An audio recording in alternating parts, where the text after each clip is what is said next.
শিশুদের তেল মালিশের ক্ষেত্রে আপনিও এই ভুলগুলি করছেন না তো? শিশুদের মাথার এই গ্যাপটা তেল দিয়ে ভরার চেষ্টা করবেন না। শিশুদের তেল মালিশ করার সময় এই ভুলগুলি করবেন না। শিশুদের শারীরিক বিকাশের জন্য তেল মালিশ একটা গুরুত্বপূর্ণ বিষয়। সর্বপ্রথম আপনাকে শিশুর জন্য একটি খাঁটি তেল নির্বাচন করতে হবে। সর্ষের তেল আপনি মাখাতেই পারেন, তবে সেটা যেন খাঁটি হয়। আর মাখানোর আগে নিশ্চিত করতে হবে সেই তেল আপনার শিশুর জন্য উপযুক্ত কিনা। অর্থাৎ সেই তেল মাখানোর ফলে আপনার শিশুর স্কিনে কোনো রকম র‍্যাশ বা কোনো রকম সমস্যা যাতে না হয় সেটা খেয়াল রাখুন। না হলে ডাক্তারবাবুর কাছ থেকে তেল লিখিয়ে নিতে পারেন। এইবার বলি তেল মাখানোর পদ্ধতি কিরকম হতে হবে। তেল মাখানোর সময় অতিরিক্ত জোরে মালিশ করবেন না। শিশুর হাত পা ধরে অযথা টানাটানিও করবেন না। হালকা হাতে আরামদায়ক মালিশ শিশুর জন্য সর্বোত্তম।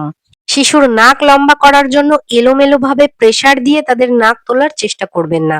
শিশুদের নাকের হাড় বা নেসাল বোন খুব নমনীয়, একটু বেকায়দা লেগে গেলে মারাত্মক ক্ষতি হতে পারে। সদ্যজাত থেকে 18 মাসের কম বয়সী শিশুদের মাথার মাঝখানটা নরম থাকে।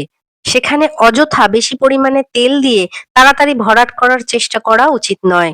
সময় হলে অর্থাৎ 18 মাসের থেকে ম্যাক্সিমাম 2 বছরের মধ্যেই শিশুদের মাথার গ্যাপ পূর্ণ হয়ে যায়। তার জন্য অযথা মাথায় একগাদা তেল দিয়ে ম্যাসাজ করার কোনো প্রয়োজন নেই। শীতকালে তেল মাখানোর সময় মনে রাখবেন, আগেই শিশুর জামা কাপড় খুলে ঠান্ডা হাতে মালিশ করা শুরু করবেন না। একটা আরামদায়ক টেম্পারেচারে আস্তে আস্তে জামা কাপড় খুলে হাতের তালুতে তেল নিয়ে ঘষে সেটা গরম করে তবেই মালিশ দেওয়া উচিত। তেল মাখানোর সাথে সাথেই স্নান করানো উচিত নয়। বিশেষ করে শীতকালে কিছু সময় রোদে রাখবেন, তবে গরমকালে চড়া রোদে বাচ্চাদেরকে একদমই রাখবেন না। শিশুকে খাওয়ানোর পরপরই তেল মাখাবেন না। খাওয়ার পর মিনিমাম 20 মিনিট থেকে আধ ঘন্টা পরেই তেল মাখাবেন।